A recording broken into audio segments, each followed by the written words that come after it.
does a typical meal look like? For this way of thinking.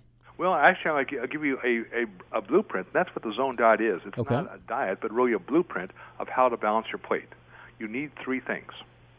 You need one hand, one eye, and one watch. Okay. If you have those three, you're set for the rest of your life. Here's how you use them. Okay. At each meal, divide your plate into three equal sections. You need an eye for that. Okay. On 1/3 of the plate, you put some low-fat protein. Be chicken, fish, and for a vegan, okay, it might be tofu. Okay. How much? The size of your palm of your hand. Some hands are bigger than others. They can have more protein. Now you've got the protein on the plate. Now you fill the other 2/3 of the plate until it's overflowing with colorful carbohydrates. They're called fruits and vegetables. And finally, you add a dash of monounsaturated fat on the dish. A dash means a small amount. Okay. That could be olive oil or guacamole. And voila, you now have a drug. And how do you know that drug is working? You look at your watch. If you're not hungry for the next 5 hours and you have peak mental acuity, you basically made the right drug for your biochemistry. Easy enough.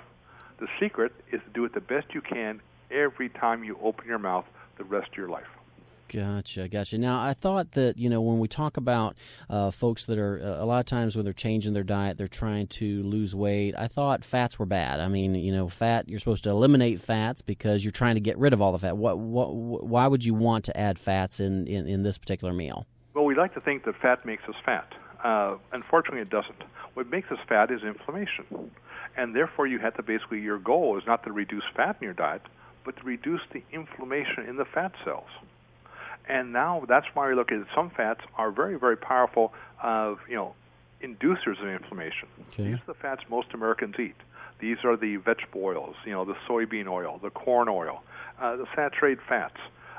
Other fats are kind of neuter. They don't do much. They can't hurt you, but they can't help you. The monounsaturated fats. And then you have the omega-3 fatty acids, which are powerful anti-inflammatory fats. So it's knowing how to basically use those fats within the construct of balancing that plate. And so, again, how do you know? You're simply not hungry, and this is a reason why diets fail. You're always hungry, and you're always tired.